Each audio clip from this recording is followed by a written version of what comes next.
What is the opportunity out there for businesses like Letty's and Wilson? Oh, nice. Yeah, yes, yes, yes. Ito na, Miss Letty and Mr. Wilson. So, we'll just have to upload yung ating slide deck. All right. So, as we all now know that Philippine products have such a tremendous potential for global market in our market, no. In our live stream, we believe in showcasing unique and profitable Philippine products that help you look good, feel good, and be good. Aside from being a certified digital export enabler by the International Trade Center, my role in this show is to prepare Philippine brands to be ready for this global market and take advantage of that export potential. Now, based on my initial research, this is how we will do it. Of course, before we start, let us ask both Miss Letty and Mr. Wilson, ready na ho ba kayo? Ready na and Yes, Oh, excited. ready na. ready Awesome, na. awesome. Now, we will begin from, of course, yung cultural significance po. I-explain natin. Pangalawa is yung real-time international market analysis. I actually prepared the snapshots of it taken yesterday lang. So pretty much siya, updated to, no, yung international market analysis natin. And then, of course, we have to dive on the countries other than the Philippines where USA is importing kasi kailangan nating malaman ang itong product ninyo, the 200990. So, which is basically the juice, mixture of juice. Okay? So, and then, lastly, of course, we need to check ano yung export trade between the Philippines and US. So let's begin. Now, punta muna tayo sa tinatawag na cultural significance. So napaka-importante po kasi ito, no? One of the things that we need to understand is that malaki yung ginawa ng coconut, no? So one of these that yung coconut fusion is agricultural icons na talaga sa Philippines. Mapapansin natin, it's a top producer talaga naman ang Philippines in terms of the coconut and of course itong pineapple, no. So and alam naman natin mga lutong Pinoy, hindi mawawala ang mga itong dalawang produkto na to, no. And then second one is the tropical flavors in Filipino gastronomy. So ibig sabihin noon talagang embedded na sa kultura natin na gumamit nitong gamitin sa pagluluto ang coconut at saka pineapple, no, sa ating mga dishes. So marami tayong mga luto na kasama tong dalawa. Tama po ba, Mr. Wilson? Yes, Jeremy. Yan, Tama. okay, tama. So number 3, natural and health-oriented food culture po talaga tayo. So marami po talagang pinapamana ng mga lolo't lola natin ang pagluluto sa mga anak, apo, hanggang sa kaduluduluan habang kaya nilang magturo, tinuturuan nila including their community. So maganda po siya na ginagawa, no? Ini-emphasize na masarap gumamit ng mga fresh and natural na mga produktong Pinoy, no. So yun maganda yon. The good thing is that yung ginawa ninyo na in-infuse nyo yung dalawa is basically an heritage and economic contributors po tong dalawang produkto na to. So maganda po yung ginawa ninyo na tumutulong kayo sa mga communities in your area to actually learn more about how to do this cocoa pine, no, yung produkto ninyo. So maganda pong ginagawa ninyo to, no. And at the same time, what we are saying is that yung fusion ng ating pineapple at saka coconut, talaga namang sabihin na nating alam mo na kagad-agad pag nasalasahan mo to, hinalo mo tong cocoa pine sauce ninyo, malalasahan mo ang tunay na Pinoy na luto. So yan, we will be proudly na say na gawang Pinoy yan, tatak Pinoy. Okay? So that's one. So ngayon, syempre i-highlight natin yung flagship product natin, which is yung cocoa pine sauce ninyo. So yeah, it's all natural food seasoning, no? It came from coconut water and pineapple. In fact, gusto ko mamaya ipakita ito, no? Gusto kong inggitin talaga si Brother Ferdinand tsaka si Miss Celeste, no? Na may dumating sa akin kahapon. So ipapakita ko later kung ano yung dumating sa akin. At alam mo na, maganda tong inggitin itong dalawa. Okay? So, first, doon sa mga international export, sabihin na nating international buyer natin, para at least mapabilis yung transaction nila, all they have to do is make sure na pagka magbibili na sila nitong Cocopine, ang harmonized systems code ng Cocopine is 200990, mixtures of juices, no? So ito po yung exact harmonized systems code ng Cocopine sauce natin. So para mapadali yung pag-import-export natin, i-jot down na po ninyo. Of course, one of the things that you have to ask is that, Jeremy, you are saying na may international SS code na tayo. So ano naman ang international market na natin ngayon, status ng mga sauce na to? Okay, but before we go to the details of this, no, ito pong ginagamit kong tools na to, it's marami po to, 4 po sila, no? Pero yung mga very relevant to our analysis ang pinocus ko nito. So yung market analysis tools are actually ito yung ginawa ng International Trade Center, wherein they actually got all the information from each of those countries who's doing exporting and importing. Dito nakukuha nila in our case is Bureau of Customs, Philippine Statistics Authority, yan, so PhilExport. So kino-consolidate nila yan, binabangga nila, and they have these tools, no? So, yan po ang source natin ng information. So, kapag nagsasabi si PhilExport na we are exporting this much of this billion, dyan po yung source. Pag sinabi ni Presidente, I want to make sure na on target tayo sa 2.8 billion US dollar na target natin, dyan po nila tinitignan kung on track sila. Ganun po katindi itong tools natin. And of course, we wanted to understand, teka, alam naman natin na itong mixture of juices kasi, it's not a unique, okay? May mga countries talaga na ito ay in-export din nila. So mapapansin natin, you can see that UK is also exporting, maraming iba-ibang countries. So sasabi mo, Jeremy, is this typically the country that is somehow competition ni Philippines? The answer there is yes, if you're looking at it as competition. Pero, if you look at them as your partner, ikaw ang magbibigay sa kanila ng additional product mo, then they will import. Kasi, syempre, produkto natin yan, no? So, pwede nilang i-resell. And the good news is that, nandyan si Emporium ngayon na sa US na pwedeng sasabihin niya, si US, di ba, nag-export. Pero, nag-i-import din siya. So, relevant to that question, Jeremy, so, ano ngayon ang mga partner country ni Philippines, no, kung saan siya nag-export, so palabas, no? So mapapansin natin, good news kasi number one si United States dun sa statistics ngayon ng ITC. So tayo as a country, unfortunately 0.3 lang tayo of the overall market, no? Ito lang yung contribution natin. So later mapapansin mo mamaya, no, pag pumunta tayo kay US kung ano yung demand niya. So for this mixture yung 200990, no. So tayo nakapag-import tayo ng 5.8 thousand US probably 5.8 million no. Nakapag-import din tayo ng ng 6,392 tons. So, ibig sabihin nun, may market na talaga tayo sa US. Okay? Lumalabas, meron pa tayo Marshall Island, United States minor outlying island, Australia, Micronesia, Saudi Arabia, di ba? United Arab Emirates, Japan, Singapore, and Greece. Imagine that.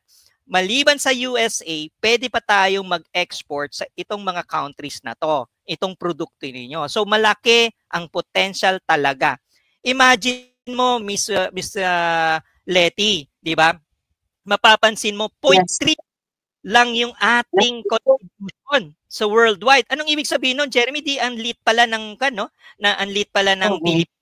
The answer there is, pag titignan mo maliit, well, maliit. Pero ang sasabihin ko naman sa'yo, malaki ang potential ngayon ni Lettuce Coco. Bakit? In 99.6 ngayon ang market mo. Di ba?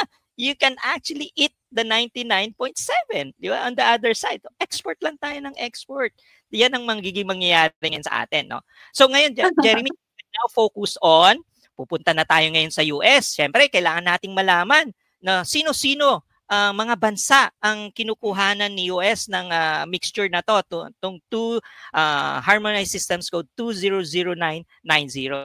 Well, si Canada, number 1, si Mexico, Brazil, Thailand, Germany, Italy, and nasa top 10 ata ang Philippines. Sa awa ng Diyos, nandiyan ang Philippines. So meaning, pwede tayong mag-export sa US.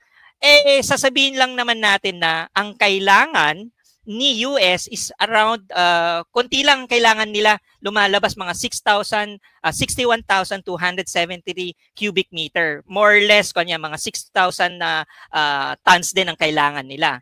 So, Jeremy, ano tong red na to? Well, nagkulang itong countries na to. Ibig sabihin nun, hindi nila na-meet yung demand ng US sa kanila. So, ibig mo sabihin, may opportunity kami na $216,000? Yes. And in fact, this is 2024 statistics. So, anong ibig sabihin nun?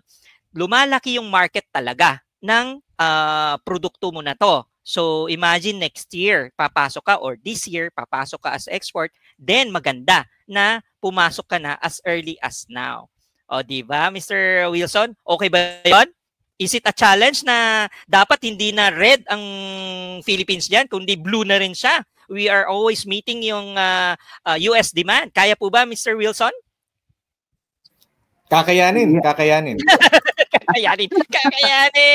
Tulong-tulong. Bayanihan tayo. Alright. So, ngayon, pupunta naman tayo ngayon sa detailed na. So, Jeremy, ano naman ang relationship between PH, Philippines, at saka ang US export ka natin, potential? So, roughly, nakapag-import nga tayo ng 92.7 million, no? Unfortunately, of course, hindi number 1 si US na importer ng itong 200990 na produkto. Number 3 lang siya worldwide. But the good news is that at least meron pa tayo mamaya makikita kung sino yung number 1 and number 2 na pwede nyong puntahan. No? So again, one of the things that we are okay with it is that at least meron na tayong market potential. No? Si Philippines, maliit yung percentage natin. No? So lumalabas, maganda na nag-average kasi tayo na ini-import ng Philippines papuntang US ng roughly 2% lang nila of the 100% pie nila. Ibig sabihin nun, ganun kaliit yung contribution ni Philippines sa US market demand. So anong ibig sabihin nun? Well, if you can actually raise up the average importation natin by making sure na consistent tayo nagpapadala quarterly, annually, or monthly, then well and good, magi-improve siya. So mapapansin nyo, na meron talagang 51% growth ng ating produkto na to, no? So malaki pa ang natitira. Mga 843,000 $843,000 pa yung potential mo. So pagka kinonvert natin yan ng peso, roughly mga 50 million pa yung pwedeng potential ng Philippines, ha? Philippines lang yan. Ibig sabihin nun, hindi naman kailangan i-limit natin na 49 million peso yung transaction natin. Pwede tayong mag-exceed katulad ng mga ibang country, nag-i-exceed naman talaga sila pag-i-export. I-accept naman ni US yon kasi mapapansin nyo, ang daming mga countries na naka-red. Ibig sabihin nun, kulang yung pinadala nila. So pwede nating kainin yung pie nila. So yun, ganun katindi yung laro dito sa pinasok nating business. Well, the good news now is that doon sa pag-export natin, technically, meron talagang sabihin na nating import formalities na tinatawag, no? So before we actually send our product, syempre kailangan nilang dumaan tayo sa regulatory compliance, no, sa US. So we need to really have the Cocopine na ma-certify under the US FDA. So kailangan natin, siyempre meron yan. Kada country naman even other countries pag pumasok sa Philippines, wala rin naman silang choice kundi mag-undergo ng certification from Philippine FDA. So vis-a-vis lang yon, no? So what it means is that marami pa tayong i-comply sa kanila, pero with the good news is that with the network of Emporium and Bayanihan, all things will be addressed naman, yung mga challenges na yan, kasi hindi naman baguhan ang grupo natin doon sa pag-export. Okay, now let's go to the digital awareness ng Amerika, no, yung target natin. The good news with US is that kung na sila, so 9 out of 10 yung population nila, exactly 92% digitally aware na sila. So meaning to say, no problem na if they can transact online. So we can post your products sa Amazon, so whatever platform, marketplace platform sa US, no. Ang good news lang is that you also have to take into consideration yung tinatawag na yung real na retail shop na mga mom and pop shop natin, where later i-expand ni Brother Ferdinand about yung strategy on how you can penetrate the mom and pop retail shop ng mga Filipino community natin. So, pakinggan natin po siya later. Okay. What am I showing you now is basically, ang sinasabi lang natin na sobrang pag ginamit mo ang digital payment, wala kang problema. So, ready ang US to do that transaction.